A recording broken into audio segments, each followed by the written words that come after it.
Week number 3 as we get ready for our EMS Detergent Services game preview. West Branch going to be hosting Williamsburg in the throwback game here this Friday night up at the Little Rose Bowl. And Jason, before we look ahead to that one, we always like to look back a little bit.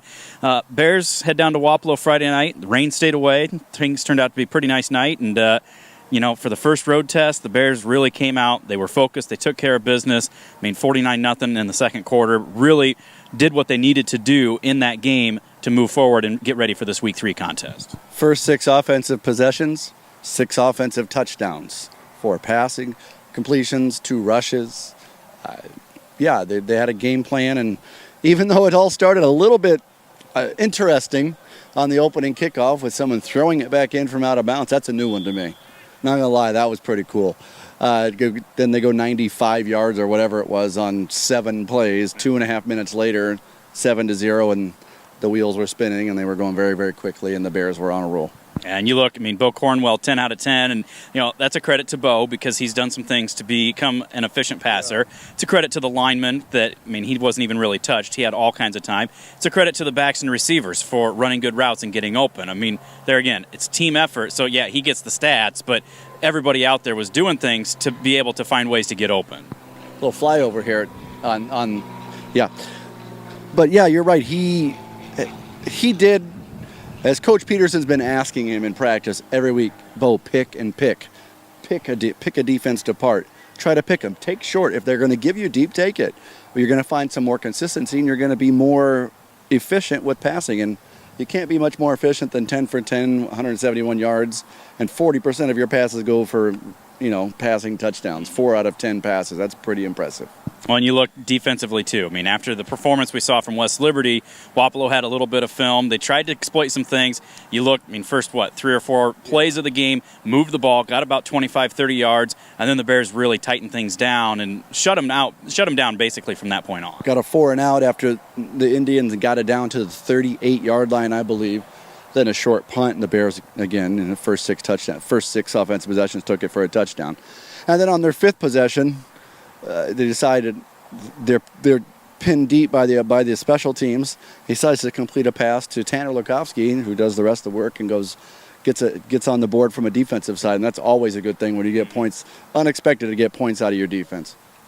So then the Bears go on, get that 49-14 win. A lot of guys got some time out there, and now head back home here. You got 2 weeks in a row, but big one coming up here tonight. You got Williamsburg coming in. 0-2 record, kind of surprising for a lot of people around the state. They've had a tough schedule, a couple of good opponents that they've taken on, but situation that it's not an 0-2 team that you're playing coming in here Friday night. Not really. Yes, they got hurt a little bit by some graduations. Ben Subert was an all-everything tight end / specifically on the defensive side was a big player for them. Got him they helped get that team to the Dome in 2017, got second. And then they lost Gage Blythe at quarterback, Brandon Blythe at receiver. But they do bring back Gage Faison. Hazen-Haber? Hazen-Faber. Hazen-Faber. Boys, all I know is hyphen. Gage. Gage is his first name. 22. And he's going to get the ball, and he's going to run it well. Last year, he ran for over 2,600 yards in 13 games. Over 200 yards a game. This year so far, he's carried the ball 60 times almost, and 58 or 60 times in 2 games. 23 and 20, almost, 35 carries in the second game. And he's up to almost 200 yards again, 380 through 2 games.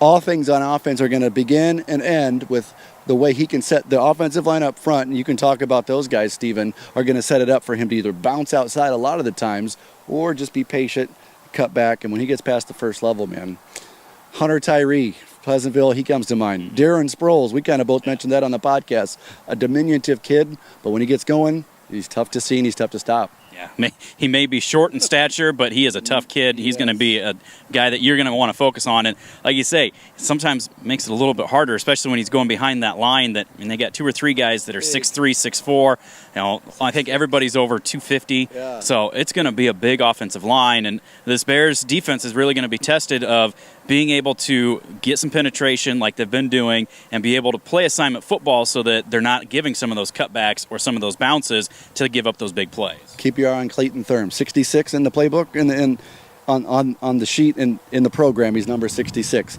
He's visited Iowa State a couple of times. They're really high on this kid. They haven't offered yet, but that it could be one of those late season, after the season offers of Iowa State. And Iowa always loves to find those diamonds in the rough, specifically in-state kids. And on film, he shows that he's got a little something that other kids may not have, and plus you can't teach the size. So he comes from a great program. Coach Kurt Ritchie, I love using this phrase. Matt knows what I'm going to say. We're just really one of the really good guys in coaching. He's been doing it for a while, always there to help other teams out. Never will say anything bad about someone else. He's just a really good guy, and he's done a really good thing. They've got a really good program in Williamsburg. Yep, they've really established things from where they were 25, 30 years ago. And speaking of that, how about that segue? Yeah. 30 years ago, going to be recognizing things with that throwback game, wearing the purple uniforms. White pants. And then we've got the 88 and 89 teams that are going to be recognized. First playoff team and the first state championship team for the Bears. So good way to kind of look back and celebrate some of the history, some of the guys that have done things throughout their time to get this program where it's at right now. And these kids out here, it's been 30 years. None of them were even a thought yet, but they know about those things. They're being coached by some of those guys. You got Coach Braddock on offensive backs, defensive backs. Of course, Coach Hirschman was the quarterback on the 88 and 89 squads. Coach Peterson was in his 6th and 7th season on the sideline as a head coach. And they would love to be able to see some fun. The last time these two teams played, it was we'll just say ugly, low-scoring, 19-16 or something game here at the Little Rose Bowl. Before that, it was one of my favorite ball game when Vinny gets an interception to kind of seal the deal at Williams. Most excited I've ever seen Butch on the sideline, by the way. Really? Yeah. And you rarely ever see him get excited. He's still pacing down the sidelines, but excited to get this one back teed up we won't call it a rivalry, but it's been 20 years. It's been 30 years, and I'm glad we're going to celebrate those teams. Going to have JV ahead of time, weather permitting. Who knows what the forecast is going to do. It's tropical storm season, apparently, in the Midwest. So it's going to be a wet one on Friday night, but we're going to have all the action for you. Bearcast coverage starts about 7 o'clock with our pregame and kickoff, hopefully around 7:30 from the Little Rose Bowl. Big thanks to EMS Detergent Services sponsoring our game previews each and every week right here at westbranchfootball.com.